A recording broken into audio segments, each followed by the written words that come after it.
सभी छोटे बड़े श्रोताओं को सुनीता भटनागर का प्यार भरा नमस्कार।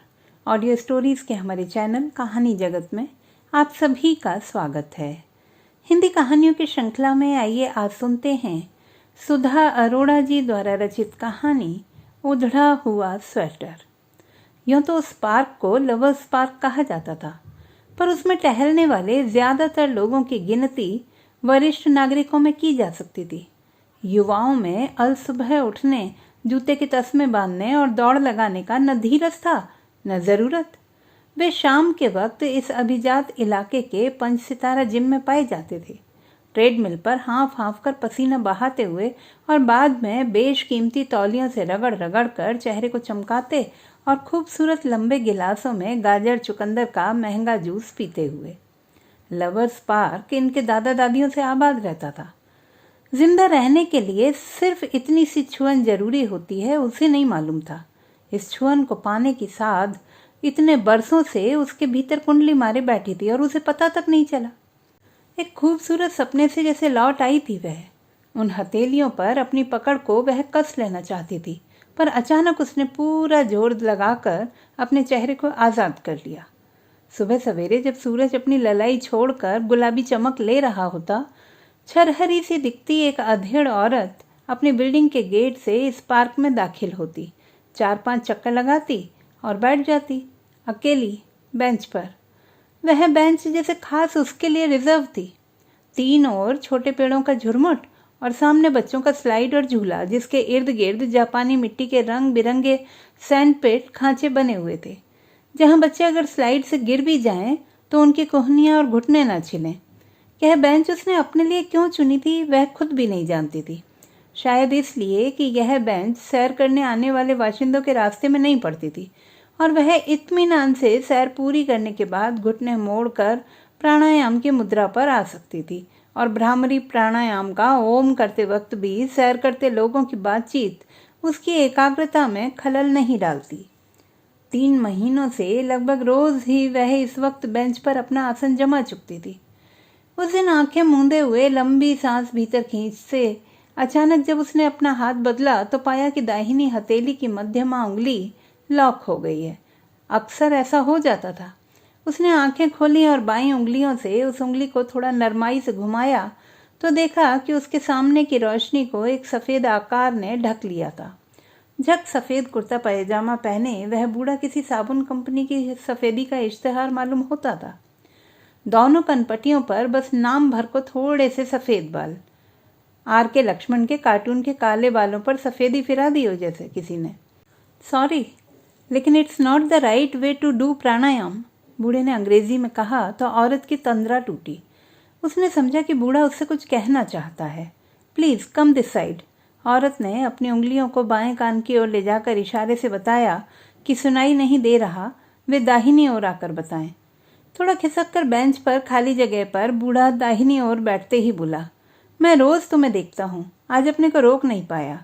उंगलियों की मुद्रा ऐसी होनी चाहिए, बूढ़े ने तर्जनी और अंगूठे का कोण मिलाकर बताया। ओह अच्छा, शुक्रिया। औरत ने तर्जनी और अंगूठे का कोण मिलाया। अब ठीक है? Yes, good girl. बूढ़े ने उसकी पीठ थपथपाई जैसे किसी बच्चे को शाबाशी दे रहा हो। फिर उठने को हुआ कि तब तक फिर औरत की उंगली ने ऐंठ कर दोबारा अपने को बंद कर लिया। ओह, ये फिर लॉक हो गई, डबल लॉक। मेरी भी हो जाती थी। उठते उठते बूढ़ा फिर बैठ गया। कंप्यूटर पर हर 10-20 मिनट के बाद उंगलियों को हिलाते डुलाते रहना चाहिए। ये मॉडर्न टेक्नोलॉजी की दी हुई बीमारियां हैं। बूढ़ा हंसा। Are you working? नहीं, ऐसे ही घर पर थोड़ा काम करती हूँ, लैपटॉप पर। औरत ने दोबारा उंगली को आहिस्ता से खोला। Take care. सॉरी तुम्हें डिस्टर्ब किया। चलो, मैंने राउंड नहीं लगाए हैं अभी। Are you all right now? See you. बूढ़ा अपनी उम्र से ज़्यादा तेज चाल में सैर वाले रास्ते पर निकल गया। अगले दिन फिर प्राणायाम करते करते औरत की आंख खुली तो बूढ़ा सामने था। उफ, ये पता नहीं कब से खड़ा है। औरत झेंपी, फिर सरक कर दाहिनी ओर जगह बनाई। और पीठ ऐसे सीधी रखो। बूढ़े ने जैसे ही उसके कंधों को अपने हाथों के दबाव से पीछे किया, पीठ पर दर्द की चिलक सी उठी। आह! उसके मुंह से आवाज़ निकली। बूढ़ा जबरदस्ती उसके योग शिक्षक की भूमिका में आ रहा है। वह खींची। ओह सॉरी, स्पॉन्डिलाइटिस है या बूढ़ा हंसा, जैसे उसके पीठ दर्द का मखौल उड़ा रहा हो। क्या क्या है तुम्हें इतनी सी उम्र में? कुछ खास नहीं, कभी कभी दर्द उठ जाता है, औरत ने कांपते होंठों से कहा। When brain can't hold any more stress, it releases a spasm to the back. तब आपकी गर्दन और आपके कंधे अकड़ जाते हैं और दुखने लगते हैं। आप कंधे का इलाज करते चले जाते हैं, जबकि इलाज कंधे की जकड़न का नहीं, दिमाग में जमकर बैठे हुए तनाव का होना चाहिए। बूढ़ा रुक रुक कर बोला। औरत भौचक सी उसे देखने लगी। यह सब इसने कैसे जाना? क्या मेरे चेहरे पर तनाव लिखा है? औरत ने एक चौड़ी सी मुस्कान चेहरे पर जबरन सजाकर कहा। चेखव कहते थे। चेखव नाम सुना है? हाँ, द ग्रेट रशियन राइटर। क्या कहते थे? डॉक्टर थे ना, डायरिया के लिए कहते थे। Your stomach weeps for you. मन उदास और बेचैन होता है तो पेट सिंपैथी में रोने लगता है। ग्रेट, सच है। पता है, अगर बहुत नेगेटिव फीलिंग्स एक दूसरे को ओवरटेक कर रही हों और आप उन्हें हैंडल ना कर पाएं तो एक्जिमा हो जाता है। आपका स्किन बता देता है कि रुको, इतना काम क्रोध जरूरी नहीं है। और अंदर ही अंदर गुस्सा नफरत दबाए चलो तो पाइल्स, अल्सर, ब्रेन स्ट्रोक, न जाने क्या क्या हो जाता है। Suppression is the root cause of all sickness. Angry piles, aggressive ulcer, तो इलाज की ज़रूरत तो इसको है, इसको। बूढ़े ने चलते चलते दिमाग को 2 उंगलियों से ठकठकाया। औरत ने बताने की एक फिजूल सी कोशिश की कि वह तो ठीक है और ऐसा कुछ नहीं, पीठ और कंधों पर तो अक्सर दर्द उठ जाया ही करता है। सॉरी, मैं बिना मांगे ज्ञान दे रहा हूँ, बूढ़े ने कहा और झेंप गया। ठीक है, औरत ने अपनी मुस्कान समेट कर हाथ उठा दिया। बाय। Sorry again. कंधा दुखाने के लिए? नहीं, कोई बात नहीं, नथिंग सीरियस। अगले दिन वह औरत जब पार्क के अपने 5 चक्कर पूरे करके बेंच पर पहुंची तो बूढ़ा पहले से बेंच पर बैठा था। उसको देखकर उसने सरक कर जगह बना दी। औरत ने कहा, नहीं आप बैठें, मैं दूसरी जगह बैठ जाती हूँ। अरे मैं तुम्हें प्राणायाम के सही पोस्चर सिखाने के लिए बैठा हूँ और तुम नहीं सीखना चाहती तो कोई बात नहीं। अच्छा तो आप इस तरफ बैठ जाएं, मुझे बाएं कान से सुनाई नहीं देता इसलिए। अच्छा, ओह। बूढ़े ने सरक कर अपनी बाईं ओर जगह बना दी। उसके बैठते ही बूढ़े ने कहा, उंगलियों में, कंधे में, अब कान में भी कुछ प्रॉब्लम है? इतनी कम उम्र में? क्या उम्र है तुम्हारी? आई नो, औरतों से उम्र नहीं पूछते, फिर भी 65। कितनी? बूढ़ा चौंक कर बोला जैसे उसने ठीक से सुना नहीं। 65, औरत ने दोहराया और कान की ओर इशारा किया। क्या आपको भी? वाक्य पूरा करते करते उसने बीच में ही रोक लिया। नहीं, आई एम परफेक्ट, मुझे दोनों कानों से सुनाई देता है। तुम, आप तो लगती ही नहीं। नहीं, तुम ही कहिए, तुम ठीक है, आप मुझसे बड़े हैं। हाँ, सिर्फ 4 साल, लेकिन आप 50 से ऊपर की नहीं लगती। बिलीव मी, उससे क्या फ़र्क पड़ता है? बूढ़े ने बात बदल दी। अच्छा, आप रहती कहाँ हैं? यहीं सामने, उसने अपनी बिल्डिंग की ओर इशारा किया। मैं इसमें, बगल वाली बिल्डिंग में। आप कौन से माले पर? 21वें। अरे स्ट्रेंज, मैं भी वहाँ 21वें माले पर। Flat number 2102। Don't tell me, मेरे बेटे का भी फ्लैट नंबर 2102 और इंटरकॉम *97212। औरत ने मुस्कुराकर कहा। अब ये मत कहिएगा कि फ़ोन नंबर भी वही है। अनबिलीवेबल, बस 1 डिजिट का फ़र्क है, 312। याद रखना कितना आसान है ना। आपका नाम जान सकता हूँ? शिवा। औरत ने ऐसे कहा जैसे नाम बताने को तैयार ही बैठी थी। शिवा मीडियम? बूढ़ा हंसा। वो क्या है? नहीं, स्मॉल मीडियम लार्ज वाला नहीं, शिवा मीडियम फॉन्ट। मेरी पोती हिंदी सीरियल्स में स्क्रिप्ट राइटर है, हिंदी में संवाद लिखने के लिए यह फॉन्ट इस्तेमाल करती है। अच्छा, हिंदी के बारे में मेरी इतनी जानकारी नहीं। औरत फीकी हंसी हंसकर बोली। आपका नाम? मैं Ashish Kumar, short form AK, सब AK ही बुलाते हैं। मेरा बेटा अनिरुद्ध कुमार, उसे भी उसके दफ्तर में AK ही कहा जाता है। मेरे बंगाली दोस्त मजाक में कहते हैं AK, मतलब कौन है ये? मेरे 2 पोते 1 पोती हैं। 21वें फ्लोर के 2 फ्लैट्स को एक करके बड़ा कर लिया है, फिर भी बच्चों को छोटा लगता है। हर एक को अपने लिए अलग कमरा चाहिए, यहाँ तक कि काम वाली को भी। क्या खूब मुंबई के नक्शे हैं। अच्छा, आपके घर में कौन कौन है? यह बातूनी बूढ़ा उसके बारे में इतना क्यों जानना चाह रहा है? उसके घर में इतने सदस्य कम हैं क्या? नहीं बताना चाहें तो कोई बात नहीं, मैंने तो ऐसे ही पूछ लिया। मेरी 2 बेटियां हैं, बड़ी US न्यू जर्सी में है, छोटी मेरे साथ है यहाँ, दोनों जॉब करती हैं। और आपके पति? हैं। वह कुछ अटकी फिर बोली, पर नहीं है। मतलब वह मेरे साथ नहीं है। ओह, बूढ़े ने अकबकाकर सिर हिलाया और हैरानी में और उससे ज़्यादा घबराहट में। यह औरत झूठ भी तो बोल सकती थी, लेकिन सच है। उसने सोचा, ऐसे खुलासे अजनबियों के सामने यकायक हो उठते हैं। आप जो प्राणायाम करती हैं ना, उसमें एक एडिशन करता हूँ। बूढ़े ने इतने इत्मीनान से कहा जैसे औरत की अपनी ज़िंदगी के खुलासे को उसने तवज्जो दी ही ना हो। देखिए, ओम तो आप करती ही हैं, उसके पहले का हरी खींच कर उसी अंदाज में करिए। इससे वाइब्रेशंस यहाँ ब्रह्म तालु पर होते हैं, जहाँ छोटे बच्चों के सिर पर टप टप होती देखी होगी वहाँ। ओम से तो कनपटियों के पास दिमाग के दाईं बाईं और की नसें रिलैक्स होती हैं, पर इन दोनों से पूरा दिमाग, आपका ब्रह्मांड रिफ्रेश हो जाता है। बिल्कुल। आप योग प्रशिक्षक हैं या फिर यह आपका इन्वेंशन है? शिवा उसके बयान का अंदाज देखकर हल्की हो आई, जैसे किसी साथ चलते ने रास्ते के उस पत्थर को जिससे टकराकर वह गिरने ही वाली थी, हटाकर रास्ते को साफ और सुरक्षित कर दिया हो। थैंक यू सो मच, कल से इसे भी करूँगी। ओके, चलूँ मैं अब? बूढ़े ने ऐसे पूछा जैसे उसके नहीं कहने से वह कुछ और प्राणायाम विधियाँ बताने के लिए रुक जाएगा। शिवा ने हाथ जोड़कर एक बार और थैंक यू कहा। उसके थैंक यू में आप चलें अब का सौजन्य संकेत भले ही शामिल था, पर उसने पाया कि वह काफ़ी देर तक उसे जाता हुआ देखती रही, जब तक बूढ़े की आकृति घुमावदार रास्ते का मोड़ लेकर आंख से ओझल नहीं हो गई। घर लौटकर आज शिवा ने व्हाइट सॉस में ब्रोकली बनाई और बनाते हुए सोचती रही कि शायद साल भर हो गया इसे बनाए। वही हुआ।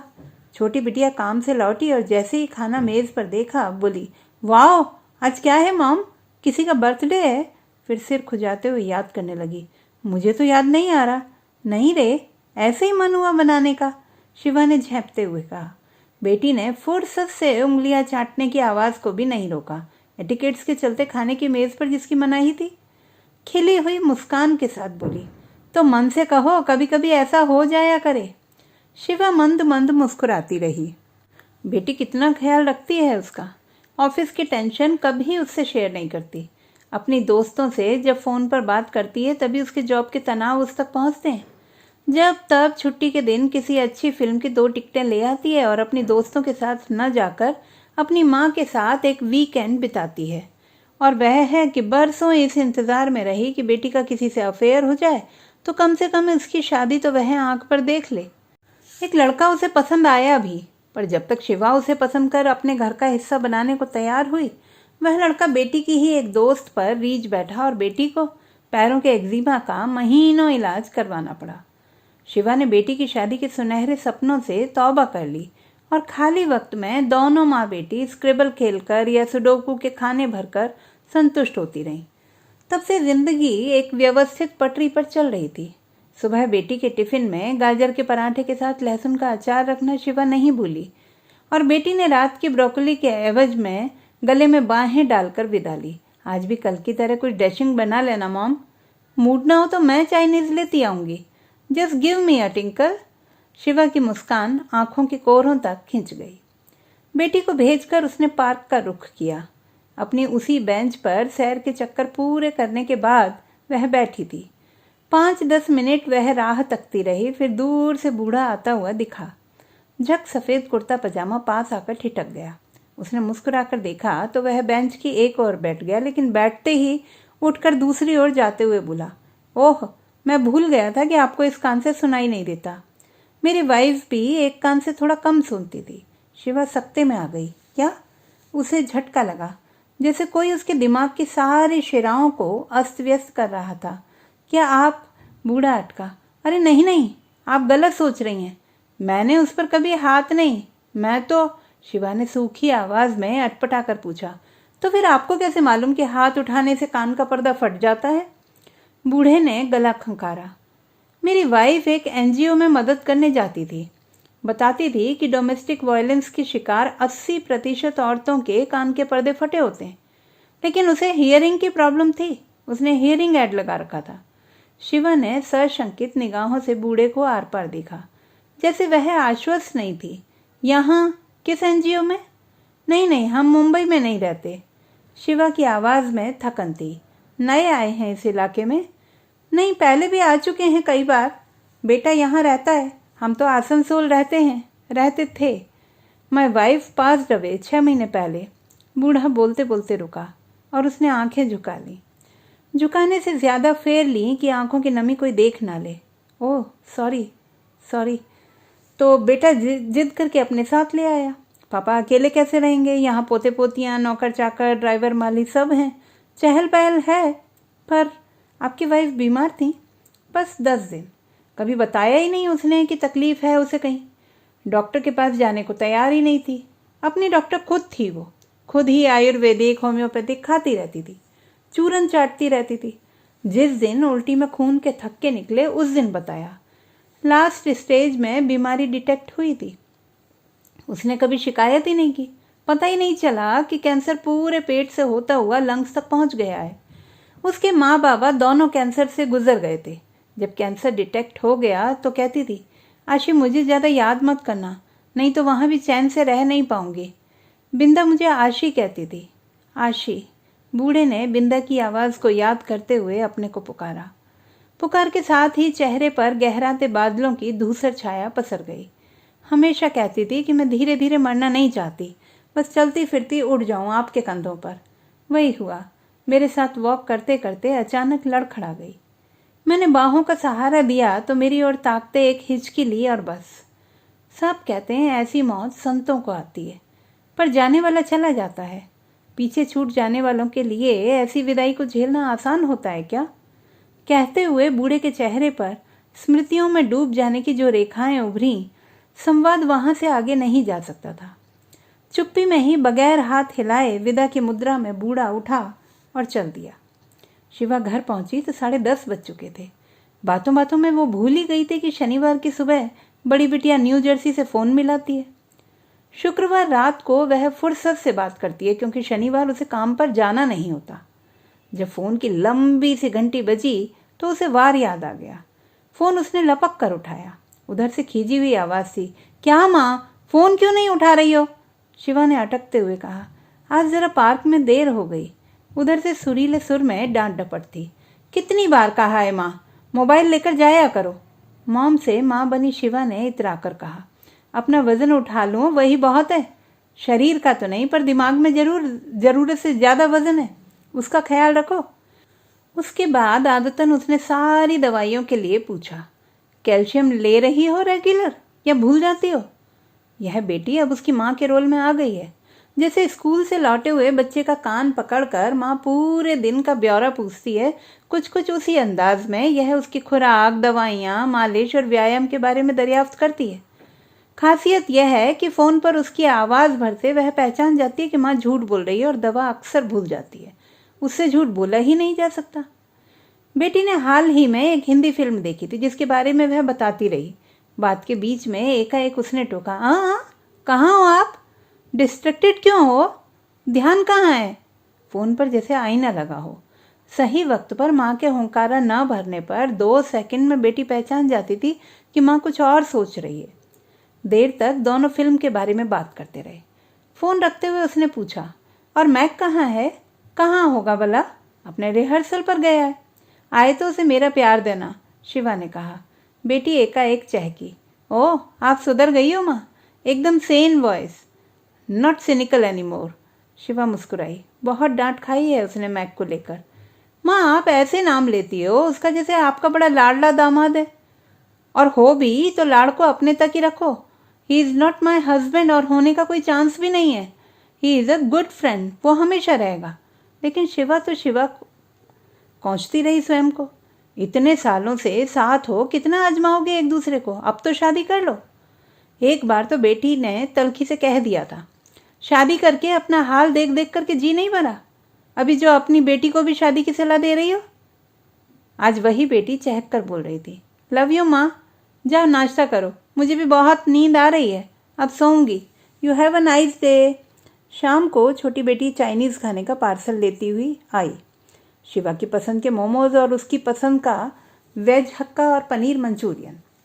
एक बेटी माँ कहती है, दूसरी मॉम, और दोनों उस पर जान छिड़कती हैं। फिर भी शिवा बादलों के साए से बाहर नहीं आ पाती। बीता हुआ वक्त सामने अड़कर खड़ा हो जाता है। शिवा ने चाहा आज वह खुलकर मुस्कुरा ले। Thank you. उसने बेटी का माथा चूमा और कमरे में सोने चली गई। अगले रोज वह पार्क में गई तो बूढ़ा नियत जगह पर पहले से ही बैठा था। शिवा पास गई तो वह एक और सरक कर उसके बैठने की जगह बनाने लगा। शिवा ने कहा, पहले चक्कर लगाऊं? आज रिवर्स कर लो, पहले बेंच फिर सर। शिवा कुछ अनमनी सी जैसे उसके इंगित से परिचालित होकर बैठ गई। बूढ़े ने अपनी जेब में हाथ डाला, अपना वॉलेट निकाला और उसे ऐसे खोला जैसे बंद फूलों की पंखुड़ियां खोल रहा हो। देखो, यह है मेरी वाइफ बिंदा। शिवा ने देखा, सफ़ेद सलेटी बालों में एक खूबसूरत सी औरत की तस्वीर। उसके चेहरे के पीछे के बैकग्राउंड से जितने फूल झांक रहे थे उससे कहीं ज्यादा उसके चेहरे पर खिले हुए थे। बूढ़े ने सफ़ेद प्लास्टिक पर चढ़ी धूल की महीन सी परत को उंगलियों से ऐसे पहुंचा जैसे अपनी बिंदा के माथे पर आए बालों को लाड़ से पीछे सरका रहा हो। बहुत खूबसूरत है, शिवा ने कहा और अपने भीतर एक टीज को महसूस किया। फिर तस्वीर धुंधली हो गई और जाने कैसे उस साफ चौकोर प्लास्टिक शीट के नीचे उसे अपना अक्स दिखा जो नीचे से झांकने की कोशिश कर रहा था। पर आंखों की नमी जैसे ही छंटी, वहां बिंदा थी, अपने भरे पूरे एहसास के साथ। मटमैली सी शिवा उसके सामने खड़ी थी। सुंदर है ना?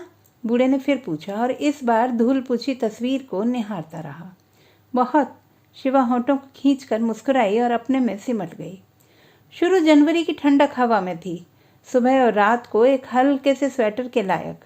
बूढ़े ने भी आज एक स्वेटर पहन रखा था, झक सफ़ेद कुर्ता और क्रीज किया हुआ सफ़ेद पायजामा, लेकिन स्वेटर जैसे किसी पुराने गोदाम से धूल झाड़कर निकाला हो। नीचे के बॉर्डर में कुछ फंदे गिरे हुए और फंदों के बीच से बिसूरता दिखता छेद। यह स्वेटर किसी भी तरह बूढ़े की पूरी पोशाक से मेल नहीं खा रहा था। शिवा सैर और प्राणायाम निपटा कर जब बेंच पर पुनः आ जमी तो बूढ़ा पास आकर खड़ा हो गया। बैठने की इजाज़त है या? आइए ना। शिवा बेंच पर थोड़ा सरक गई। बूढ़े के बैठते ही उसकी निगाह स्वेटर पर गई। उधड़ गया है ये स्वेटर आपका? शिवा ने झिझकते हुए कहा। हाँ, बहुत पुराना है, एंटीक पीस। इसको ठीक क्यों नहीं करवा लेते? एक फंदा गिर जाए तो फंदे उधड़ते चले जाते हैं, कहकर अपने ही जुमले ने उसे उदास कर दिया। ऐसे ही ठीक है ये। बूढ़े ने उधड़ी हुई जगह पर अपनी पतली पतली उंगलियां ऐसे फेरी जैसे किसी घाव को सहला रहा हो। किसने बुना? आपकी? हाँ, मेरी वाइफ बिंदा ने बिना था यह स्वेटर मेरे लिए, शादी के बाद में बेटे बेटियों नाती पोतों के लिए स्वेटर बिनती रही। इस बार सर्दियां आने से पहले गर्म कपड़ों का ट्रंक खोला तो यह हाथ आ गया। कितना सुंदर डिज़ाइन है ना? बूढ़े ने जैसे अपने आप से ही कहा। शिवा बस सिर हिलाकर और मुस्कुराकर रह गई। कह नहीं पाई कि आखिर आपकी बिंदा की उंगलियां ने बुना है, सुंदर तो होगा ही। मेरी बिंदा मुझसे 2 साल बड़ी थी, पर कोई कह नहीं सकता था कि इस उम्र में भी तुम सोच नहीं सकती कि वह कितनी खूबसूरत लगती थी। ज़रूर लगती होगी, शिवा ने कहा नहीं, सिर्फ सोचा। जिसको अपने पति से इतना प्रेम मिलता रहा हो, उसे हर उम्र में खूबसूरत दिखने से भला कौन रोक सकता है? प्रेम की चमक को भला कौन नकार सकता है? शिवा अपने मटमैलेपन में खो गई थी। लग रहा था एक बार फिर संवाद के सारे सूत्र यहाँ आकर समाप्त हो गए हैं, अब आगे जुड़ नहीं सकते। बिंदा की उजास पूरे माहौल को चमका रही थी। तभी उसे अपने सन्नाटे से उबारती बूढ़े की आवाज़ फिर सुनाई दी। आपकी 2 बेटियां हैं ना? शादी नहीं की उन्होंने? नहीं। 2 में से किसी एक ने? हाँ, 2 में से किसी एक ने भी नहीं। शिवा ने एक एक शब्द पर जोर देकर कहा और मुस्कुराहट को होंठों के एक सिरे पर उभरने से पहले ही झटक दिया, जैसे मखौल उड़ा रही हो किसी का। क्यों भला? Any grudges against marriage? हाँ, वे कहती हैं no man is worth a woman. कौन सी बेटी कहती है, बड़ी या दोनों? सवाल के पूरा होने से पहले ही उसने जवाब दे दिया। बोलते हुए शिवा को लगा कि वह अपनी कुड़न बेवजह इस बूढ़े तक क्यों पहुंचा रही है। अजीब बात है, बूढ़े के चेहरे पर असमंजस था। वैसे they are open to it. कोई सही मिल गया तो? उसने सही को दोनों हथेलियों की तर्जनी हिलाकर इन्वर्टेड कॉमा में होने का संकेत दिया और अपनी तलखी को छिपाने में कामयाब हो गई। Waiting for mister Right. I tell you this generation is going haywire. No, they are more accurate about their choices. Shiva ने महसूस किया कि उसका अपने पर से नियंत्रण छूट रहा है और मुस्कुराहट के वर्क में वह अपने स्वर के तंज को बेरोक टोक उस ओर पहुंचने दे रही है। मुस्कुराहट में इतनी तल्ख होकर बहुत से राज खोल जाती है, उसने पहली बार जाना था। Oh yes, of course, I know. मेरा बेटा कभी मेरी बहू को डांटता था तो बिंदा उसे झिड़क देती थी। खबरदार जो मेरी बहू से ऊंची आवाज में बोले। आदर्श सास थी बिंदा, जिसमें माँ होने का ही प्रतिशत ज्यादा था। कभी बहू से रार तकरार नहीं। मेरी बहू भी अपने पति की हर शिकायत अपनी सास से ऐसे करती जैसे वह माँ हो उसकी। बूढ़ा एकाएक रुका। सॉरी, मैं बहुत बोलता हूँ ना बिंदा के बारे में। कोई बात नहीं, मुझे सुनना अच्छा लगता है, शिवा ने डूबते स्वर में कहा। बूढ़े ने शिवा के चेहरे पर उदासी की लकीर खींचती देख ली और उसके कंधे पर हाथ रखा। Life never stops living Shiva. बूढ़ा कंधा थपथपाकर चला गया। See you tomorrow. Cheer up, cheer up Shiva. Shiva ने कंधे से अपना नाम उठाकर अपने चेहरे पर सजा लिया और खुश दिखने की कोशिश की। बूढ़ा अपने पीछे बिंदा का एहसास छोड़ गया था। बिंदा ये थी, बिंदा वो थी, इन बोगनवेलिया के लहलहाते फूलों की तरह, इन हरे हरे पत्तों से झुकी शाख की तरह, इन शाखों पर बहती दिसंबर की भीनी सी ठंडक लिए महक से भरी हवा की तरह उस बूढ़े की सांस सांस में बिंदा बसती थी। और एक शिवा थी जिसे पति का प्रेम कभी मिला ही नहीं, और हिटलर पति की दहशत में कभी उसने अपनी ओर से आंख खोलकर देखा तक नहीं। इन लहलहाते फूलों पत्तों में एक अदना सा ठूंठ, कितना बदसूरत सा लगता है इस हरी भरी आबादी के बीच। इस पार्क में जहां हंसते खिलखिलाते जोड़े हाथ थामे जब सामने से निकल जाते हैं तो शिवा की हथेलियां अपने सूखेपन से अकड़ जाती हैं और उसके बाद धुंधली आंखों के सामने सारी हरियाली धुंधला जाती है। बच्चों के लिए पीले चमकदार प्लास्टिक से बने खूबसूरत स्लाइड और गेम स्टेप्स के क्यूबिकल्स देखकर शिवा सोचती रही कि जिंदगी हमारे लिए जापानी तकनीक के ऐसे सुरक्षित सैंडपिट क्यों नहीं बनाती कि हम गिरे तो हमारे औने कोने लहूलुहान होने से बच जाए।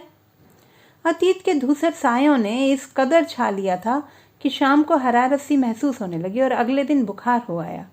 जब मन और दिमाग पर कोहरा छाता है तो शरीर पहले अशक्त होने लगता है, फिर अनचाहा तापमान सिरे से शुरू होकर पूरी देह को गिरफ्त में ले लेता है। वह 3 दिन इस बुखार में लस्तपस्त सी पड़ी रही। उसे लगा पार्क में जाकर बैठने की उसकी हिम्मत जवाब दे रही है।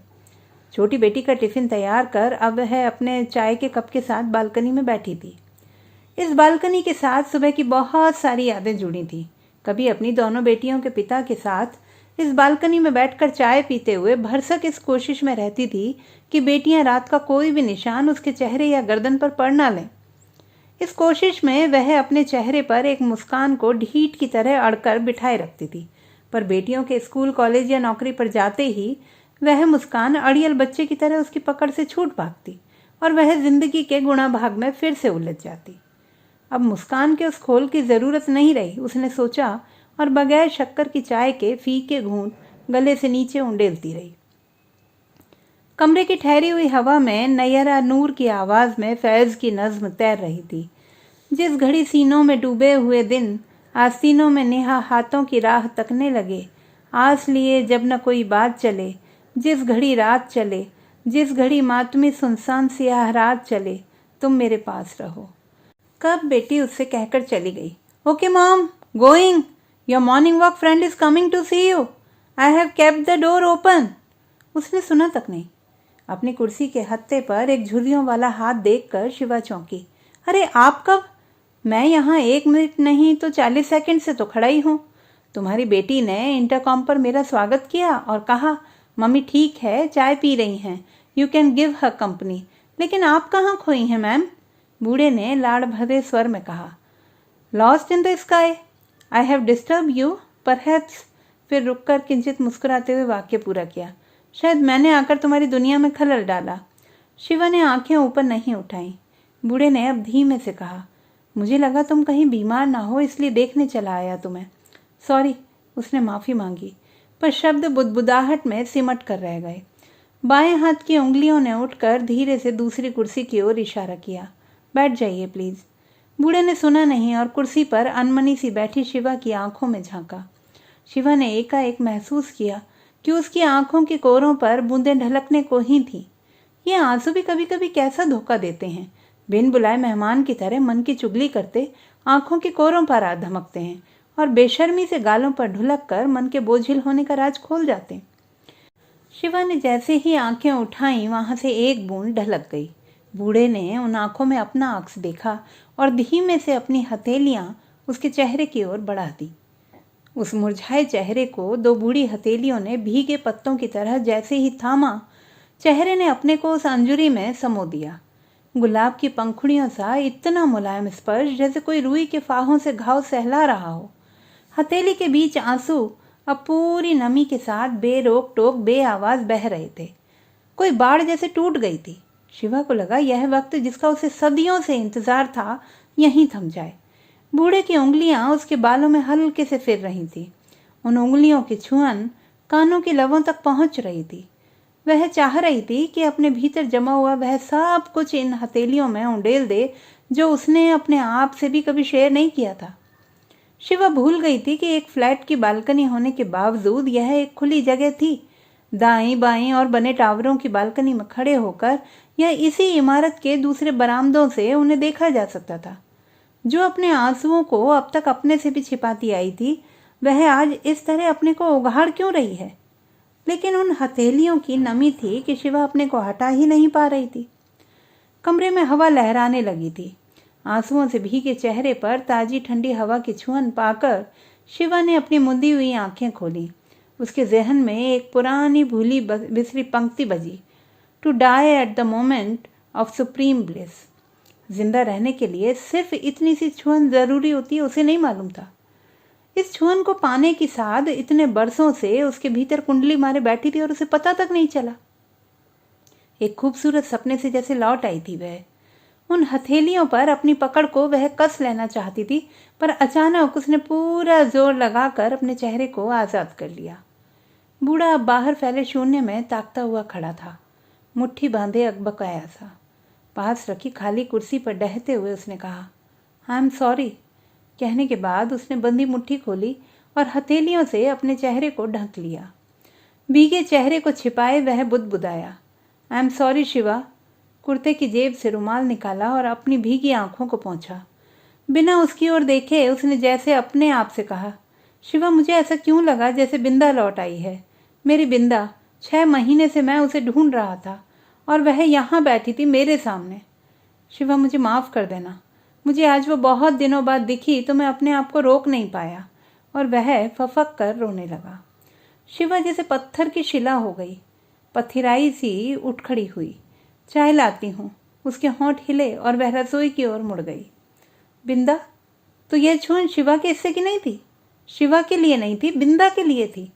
एक पनीले सपने से बाहर आते हुए उसके भीतर बार बार यह वाक्य बज रहा था। मुझे क्यों ऐसा लगा जैसे बिंदा लौट आई है। शिवा तुम्हारे लिए नहीं था यह गुलाब की पंखुड़ियों का सा स्पर्श। जाहिर है उसके हिस्से ऐसे मुलायम स्पर्श तो कभी आए ही नहीं।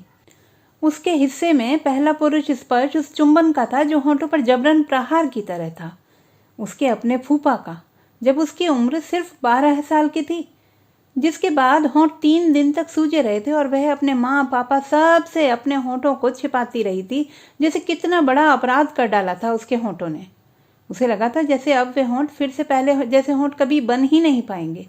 लेकिन नहीं, ऐसा नहीं हुआ। वह फिर से लौट आई थी जब उसकी शादी हुई और उसने अपने वजूद को उतना ही नम पाया, फिर से एक भीगी सी छुअन के लिए तैयार। पर शादी के बाद की वह पहली खौफनाक रात पूरी देह पर जैसे चोट देते ओले पड़ रहे थे। उसके बाद वैसी ही अनगिनत रातें और बीहड़ चुंबन। होठों ने दोबारा तिबारा 100 बार 1000 बार धोखा खाया, खाते रहे सालों साल। वे सारे चुंबन ऐसे थे जैसे उसके होंठ अनचाही लार और थूक से लिथड़ लिथड़ कर बार बार लौट आते हों। वह उन्हें कितना भी पानी से धोती, तौलिए से पहुंचती, पर थूक और लार के लिथड़न उसके भीतर एक उबकाई की तरह जमकर बैठ जाती, उतरने से इनकार करती हुई। उसके बाद स्पर्श की नमी को तो भूल ही गई थी वह। सब कुछ भीतर जम गया था। नहीं सोचा था कि कभी यह बर्फ पिघलेगी। पर स्पर्श ऐसा भी होता है, हवा से हल्का, लहरों पर थिरकता हुआ और गुलाब की पंखुड़ियों से मुलायम। यह तो उसने पहली बार जाना था। अब तक वह अपने जीने की निरर्थकता को स्वीकार करती आई थी। आज उसे पल भर को लगा था कि अब वह मर भी जाए तो उसे अफसोस नहीं होगा। पर यह तो गलती से एक नक्षत्र उसकी झोली में आ गिरा था, और जब तक उसकी चमक को वह आंख भर सहेजती, उसकी झोली को कंगाल करता हुआ नक्षत्र वापस अपने ठिये से जा लगा था। बरामदे में 2 कुर्सियों के बीच की छोटी सी तिपाई पर उसने चाय का कप रख दिया। बूढ़ा जा चुका था। उसने लंबी सांस भरी और अपनी ही हथेलियों से मुंह ढांप कर आंखों में कैद आंसुओं को जी भर कर बह जाने दिया। चाय का प्याला बरामदे में पड़ा पड़ा उसके सामने ठंडा होता रहा। उसने चाय को उठाकर अंदर वॉश बेसिन में उलट दिया। अगले दिन वह पार्क गई। उसी बेंच पर बैठी देर तक प्राणायाम की कोशिश में लगी रही, पर अपने मन को एकाग्र नहीं कर पाई। जैसे ही आंखें बंद करती लगता वह सफेद कुर्ता पास आकर खड़ा है। उसकी खुशबू भी हवा में घुलकर उस तक पहुंच रही थी। खुशबू को छूने के लिए वह आंखें खोलती तो वहां कोई नहीं होता, बस पेड़ों की शाखों में हिलते हुए पत्ते थे। बीच में टहलने के लिए बने रास्ते पर एक के बाद एक अधेड़ अपने ट्रैक सूट में तेज तेज चल रहे थे, दौड़ रहे थे, पर वहां एक कहीं नहीं था। किसी तरह वह अधूरे प्राणायाम लेकिन सैर के पूरे बदहवास चक्कर लगाकर लौट आई। शिवा अपनी उम्र के 65 साल फल्लांग गई थी। उसने कहा था वह 50 की लगती है, 65 की हो तो भी क्या। शिवा ने सोचा उम्र से कहीं कोई फर्क नहीं पड़ता। 2 दिन, 3 दिन, 4 दिन आंखें उन नर्म कांपती हथेलियों को ढूंढती रहीं जिसमें उसका चेहरा था। उस दिन शिवा बेचैन हो उठी। रोज दिखता आसमान जैसे ढक गया था, बदली गहरा आई थी, लेकिन उसके पीछे छिपे हुए सूरज की किरणें तेज थीं जो शिवा के भीतर जमे ग्लेशियर को पिघला रही थीं। 5वें दिन शिवा के कदम खुद ब खुद उस सफ़ेद कुर्ते और उधड़े स्वेटर की उंगली की दिशा में उठ गए। वही 21वां माला, फ्लैट नंबर वही जो उसका है, फ़ोन नंबर में सिर्फ 1 का फ़र्क, बस बिल्डिंग का नाम अलग। ढूंढ पाना मुश्किल नहीं था। लिफ्ट का दरवाज़ा खुला और शिवा सकुचाते हुए बाहर निकली। क्या कहेगी वह? क्यों आई यहाँ? क्या वैसे ही जैसे सफ़ेद कुर्ता चला आया था उसके घर जब वह पार्क में कुछ दिन नहीं दिखी थी? क्या लौट जाए वह दुविधा में थी। फ्लैट के बाहर ही चंदन की अगरबत्तियों का धुआं और भीनी सी खुशबू आ रही थी। सामने खूब सारी चप्पलें पड़ी थी। आखिर पोते पोती नाती नातिनियों वाला घर था। उसके घर की तरह उजाड़ में ही कि एक जोड़ा चप्पल ना दिखे कभी। फ्लैट का दरवाज़ा खुला था और सामने इतने सारे सिर, अड़ोसी पड़ोसी, नाते रिश्तेदार। क्या हुआ? उसने सामने पड़े पहले व्यक्ति से पूछा। एके के फादर नहीं रहे, रात को सोए तो बस सुबह उठे ही नहीं। क्या? शिवा की सांस थम गई। ऐसा कैसे हुआ? उसे तो किसी ने यहाँ बुलाया नहीं था। आज ही उसके पैरों ने इस घर का रुख क्यों किया? क्यों?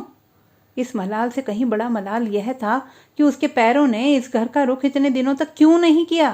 पूरे 5 दिन रोज उसकी निगाहें पार्क में ही क्यों ढूंढती रहीं उसे। ये पैर पहले भी तो इस ओर मुड़ सकते थे। क्या उसकी उम्र आड़े आ रही थी?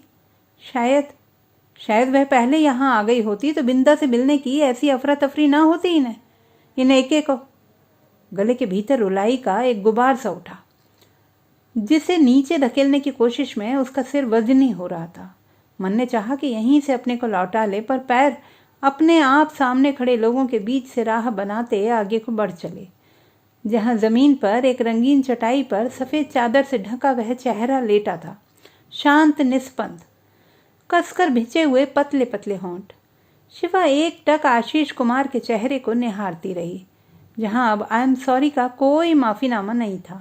कोई बात नहीं, अब वह किससे कहती, किस तक पहुंचाती जो वह कहना चाह रही थी और न कह पाकर अपने गले तक कुछ फंसा हुआ सा महसूस कर रही थी।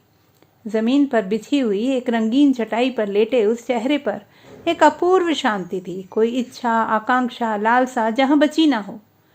खुली हुई मुट्ठी ऐसे खुली थी जैसे सब कुछ पा लेने के बाद सब कुछ छोड़कर चले जाने की तसल्ली हो। सहसा शिवा की निगाह उनके कंधों पर गई। वही क्रीम और ब्राउन धारियों वाला उनकी अपनी बिंदा के हाथ का बना हुआ स्वेटर। ऐसे स्वेटर का बिना जाना और उसे सहेजते हाथों में उस स्वेटर को पहुंच पाना जिंदगी की नायाब हकीकत है। कितनी औरतें अपने पतियों के लिए ऐसे स्वेटर बुनती हैं, पर वे उधड़ने के बाद भी ऐसे सहेजने वाले हाथों में कहाँ पहुंच पाते। सारे स्वेटर हवा में तैरते रहते हैं और कोई हाथ उन्हें रोकने के लिए आगे नहीं बढ़ता।